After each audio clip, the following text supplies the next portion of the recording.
Dick Powell in Shadowed.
Hold it, Frank. Yes, sir.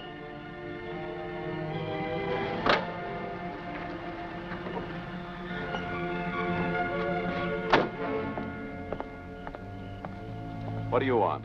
Remember me, Stroud? Boyce Martin. All right, Frank, you can put the car away. It's been a long time. I didn't know if you'd remember. I remember. What do you want? I got a message for you. Didn't you get her letter? Dell's letter. Well, I haven't heard from Dell since the day she went back to you. That was 12 years ago, last May. Last May the 14th. Why should she have written me now? She's dying. A month ago, the doctor at the mountain school told her she didn't have long to live. She's been pining ever since. Not about dying, because, well, Dell isn't afraid even of that. About something I thought was over and done with. She wants to see you. She wrote you a letter, but she didn't have your address. She was afraid you wouldn't get it. Come on in the house, we can talk. I didn't come here to visit. I only come because Dell asked me to. She wants to see you. She said to me, I want to see him again before I die. Please, boys, tell him I want to see him before I die. He promised he'd come. Well, I can't come right now. Maybe in a few days. In a few days, she'll be dead. But this is a critical time for me. A lot of important things to do. I can't let my personal obligation to Dell interfere right now. Besides, It couldn't hurt your wife even if she knew. And Dell's dying. I'm sorry, Boyce. Tell her that... I won't tell her nothing but that you wouldn't come. She always said you'd get to be a big man someday. Well, if it were just some other time. A big man.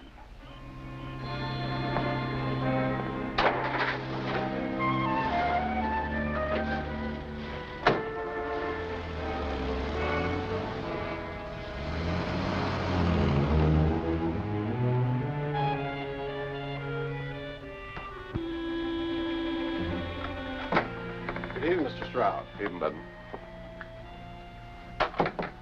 Mrs. Stroud went to the theater with Mr. and Mrs. Covington. Oh, the Covingtons, huh? Yes, sir. Well, she should return soon. She said to tell you, you have an appointment tonight with Senator Manning and 2 other gentlemen. They're stopping here after the governor's dinner. She said it was very important. Thanks, Ben. Mr. Stroud, there's a Mr. James Robertson in the library, a reporter. Thanks.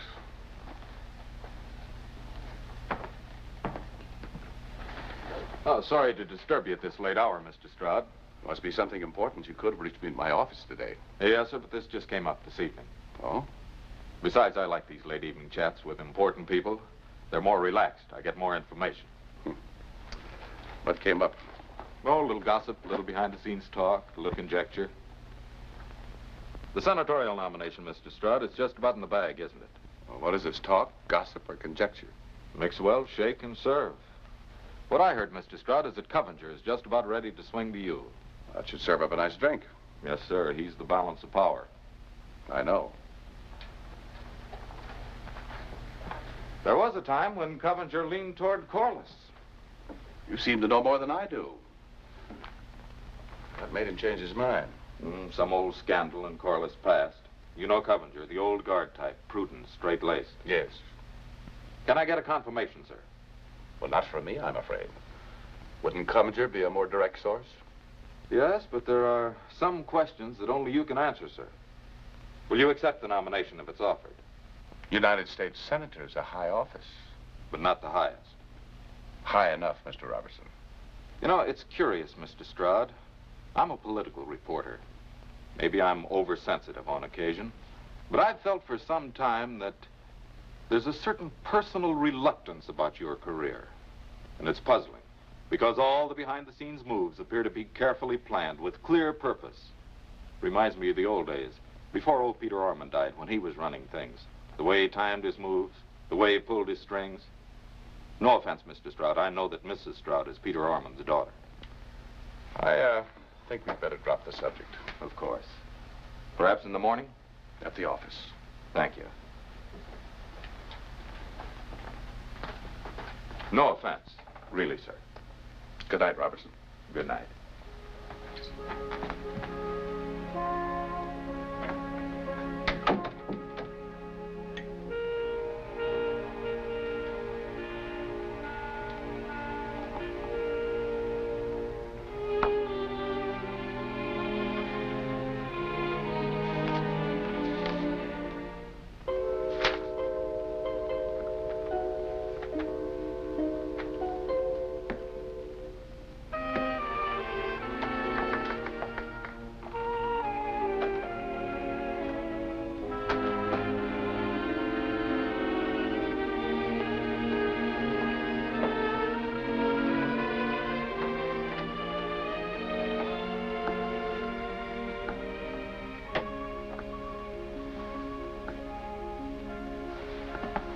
Bert? Oh, hello, dear. Was the play deadly? No, but the Covengers were. I was playing your game tonight, dear. Isn't it your game, too, Rhoda? In a way, yes. But this involved a real sacrifice. And I want a reward. Oh, Coventry isn't a bad sort. Perhaps a little too straight-laced. And he swings a large delegation upstate. But did you ever have to listen to his wife? There have been times when I had to pretend to listen. Would you like a drink? I'll fix it. You know we're expecting company. Benton told me. Senator Manning. You see why he wanted to see me tonight? Only that it was important. And he's bringing Mr. Laughlin and Mr. Wilk with him. Well, he probably said Mr. Wilk and Mr. Laughlin, but you put them in the order of their importance. This means they're going to ask you to take the nomination, doesn't it? Well, they haven't the entire giving of it, Rhoda. Oh, don't quibble, Bert. You know you're the logical man. Squarely based in party politics. Safe and steady. But picturesque enough to be a good campaigner. Barefoot boy from the mountains. Good American stock with solid traditions. Fine tub-thumping phrases. You've been coached well. I was coached before I ever knew you, Bert, dear. Father taught me politics as religiously as Mother taught us sewing. Old-fashioned politics, perhaps, and not as practical as nowadays. There haven't been many men more practical than Peter Orman. Because he was wealthy. You know how high he kept his standards. You earned a reward. Spending an evening with the Covengers. What would you like? I was only teasing. But I've already got it. Mrs. Covenger let something slip that may be very vital to us. Well, if she let it slip, it was deliberate. She said Covenger isn't returning upstate until tomorrow night. There's an important conference at the governor's tomorrow at noon. Oh, so that's why Senator Manning wants to see me tonight. Mrs. Covenger said the fates would be decided tomorrow. Those are her very words. She's bombastic, you know. Covenger could do it, couldn't he? He's that delicate balance of power that he will do it, Bert. Senator Stroud. To United States Senator Burton Stroud. Let's not launch the ship until it's built. I've always known you'd be a great man. Senator first, and then... It's all in the believing, Bert. The way I believed in you from the very beginning. Is that why you married me, Rhoda? I suppose it was part of it. Part of being in love with you. What about you, Bert? Were you in love with me when you married me? Why else do men marry women? To put other women out of their lives sometimes. I never knew until today who she was. But you knew? I knew there was something. I opened this by mistake. She's dying. She wants you to go to her. I know. On my way home tonight, her husband followed me, wanted me to go back with him. Then she married after you. She was married when I met her.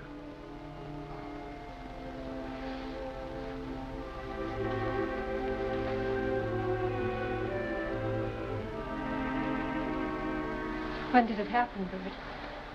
Before I knew you, I was 22 years old, teaching school in the mountains, studying law with old Judge Mahaffey. I didn't know she was married, Rhoda. She'd married Boyce Martin when she was very young, like so many girls in the hills. She ran away from him. I fell in love with her. And you gave her up when you found out she was married? No. She gave me up before I found out. She saw a future for me I didn't even see myself. She thought she'd be a millstone, didn't want to hold me back. She left me, went back to her husband. There was nothing I could do about it. You would have married her if you could. So much in love? Perhaps, but not as much as she was in love with me. It's the most wonderful thing in life, Rhoda. Being loved. When she went back to her husband, and she told me about being married, she said, "If I ever really need you, Bert, you'll come to me, won't you?" I promised. This is the first word from her. Strange, isn't it? Live so many years with a man and...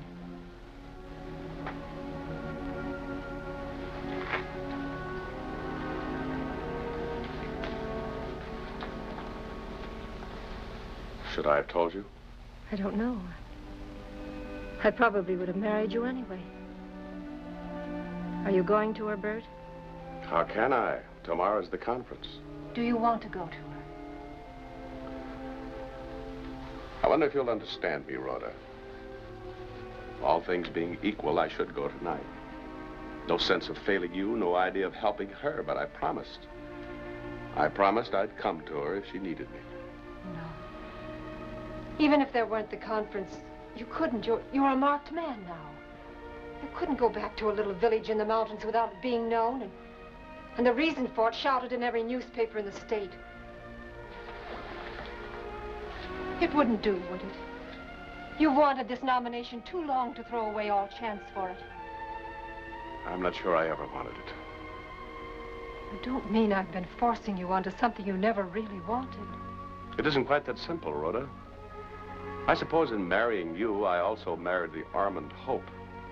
Old Peter set a standard. What about his standard? You never really knew him, not the way I knew him. But he gave his whole life for his country.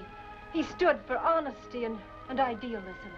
He must have imparted idealism to his family. At least you're stocked upon it. You got it someplace. Everything I've ever worked for, we've ever worked for you.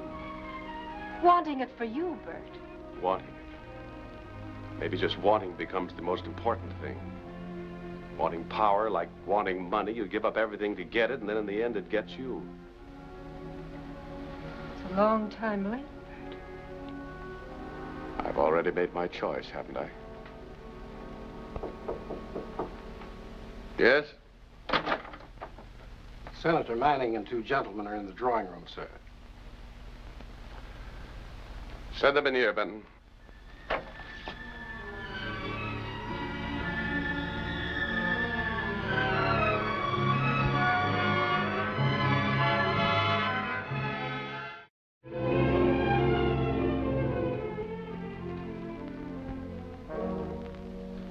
Senator? Stroud? Good evening, Senator Manning. How do you do? Hello, Stroud. Good evening, Mrs. Stroud. Mr. Laughlin, Rhoda, Mrs. Stroud. How do you do, Mr. Wilk? Lover, how are you? If you gentlemen will excuse me, Oh, I think this concerns you too, dear. You don't mind if my wife stays, do you? Not at all. No. Will you sit down? It's nice that you've guessed something of our mission, Bert. Makes it easier for us. Oh, I couldn't help but knowing when even a political reporter knows. Yeah, there's smoke all over the place. But this time, there's fire behind the smoke. It's been a rough hassle. There's a conference at the governor's tomorrow, and we want... At noon. Your information is as speedy as it is correct. The exact time of this meeting wasn't set until 7 o'clock tonight. Only 6 men knew it. And their wives. This is an important election, Stroud, and Senator Manning's got to have the right man with him in Washington. The kind of a man we can point to higher things. I don't mind telling you that we've canvassed the field thoroughly. As Bannister, he's too old. Maxwell, too theatrical. Stearns, too variable. Durham is too light. Landreau hasn't the necessary tradition. And Jarvis has jumped the party. We've eliminated everyone except you. What about Corliss? Yeah, Corliss. There's a strong faction in the party that's solid behind him, but they won't get anywhere without Covenger's support. Corliss comes from Covenger's part of the state. But Covenger frightens easy. He's going to throw in with us. What's he frightened of? Corliss has an old scandal against him. Covenger's afraid it might make an election issue. By the way, Stroud, perhaps you're not interested in these affairs, Mrs. Stroud. You needn't hold anything back from me, Mr. Wilk. All right. What's the charge? Someone in Corliss's camp says there's an old story back in the hills, Stroud. Says it might explode any time. Now, we've all known you a long time. All except Laughlin here. And we've never heard a whisper of it.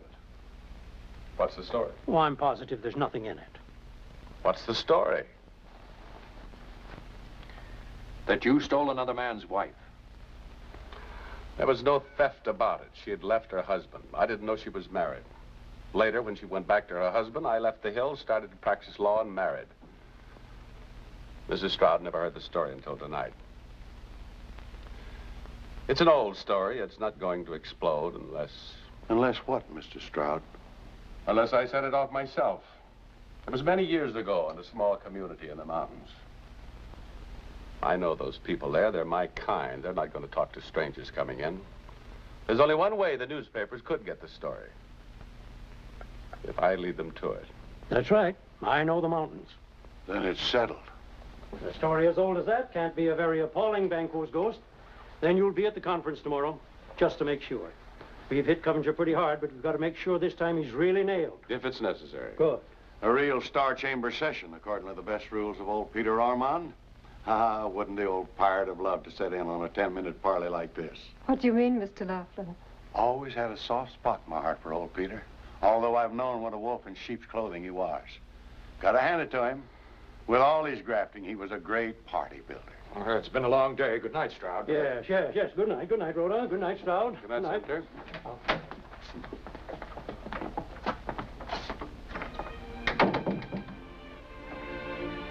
Bert. Is Mr. Laughlin speaking the truth about my father, or what he thinks is the truth? The truth. My father? Grafter? Not an idealist at all? Rhoda. You've always known. Since before I knew you. All these years. False standards. They aren't false, Rhoda. The standards are true enough. But the man who gave them to me wasn't. You said I'd been coached well. All the things I've ever believed. You're making everything black and white. Life isn't like that. Don't let a chance word of Laughlin's bother you. He didn't know you're Peter Ormond's daughter. He'd have cut out his tongue if he did. It isn't only what Mr. Laughlin said. It isn't only finding out that my father was something less than I thought he was. What hurts is knowing I've given you so little. I used to think I was helping you, giving you something fine and splendid. But you have, Rhoda. It doesn't matter what Peter Ormond was, only what you are. All mixed up. How often you must have laughed at me. No. Been sorry for me then. No? Forcing you into a career you never really wanted. It's funny, isn't it? One woman set you free so that another woman could take away your freedom. You said you can't go back now. Too much depended on it. You said you've made your choice. That's my game, isn't it, Bert? Well, we both played it. You don't have to make excuses for me. I've played the game for its own sake, and I've loved it. Perhaps playing it has come to mean everything to you. And if there were no game to play, if I did something that ruined it, there'd be nothing left for you, would there? Spend all these years with a woman and then not know her at all. If I could know that playing the game isn't the biggest thing in your life. Then what? Do you think we'd have something you and she had? So many years ago. But still burning bright. I've read her letter, Bert, I know. You ought to read it. It'd tear your heart out the way it tore mine out. She's dying and she wants you there. She wants you to hold her hand. Just hold her hand before she dies. So much in love with you. Kind of love we never had.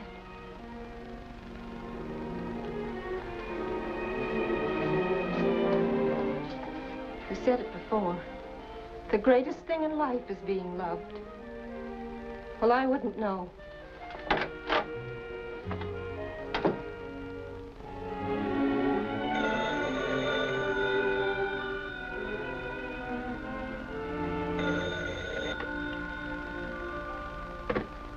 Hello. Hello? I want to speak to Burton Stroud. Speaking. Oh, Stroud, this is Phil Coventer. Lovely wife you have, Stroud. Very charming. Thank you. I just wanted to check with you. Manning and the others have been there, haven't they? Well, they left a few minutes ago.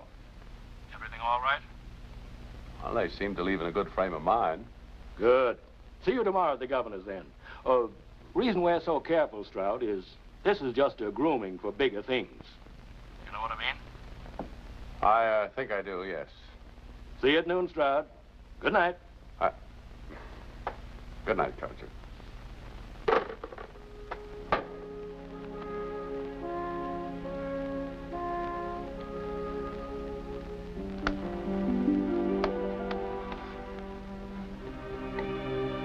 Frank, Yes, sir?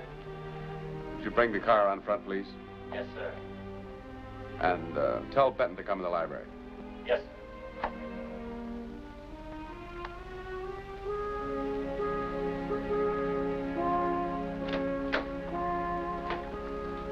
Yes, Mr. Stroud.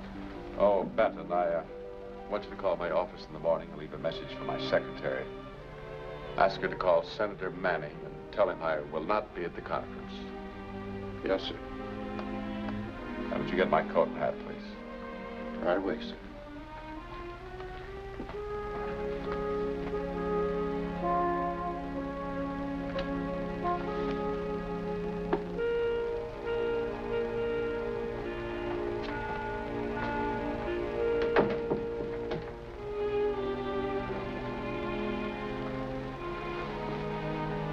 Is Mrs. Stroud in her room? No, sir. Mrs. Stroud left the house. Oh, I see. Your hat, Mr. Stroud. Good night, Ben. Good night, Mr. Stroud.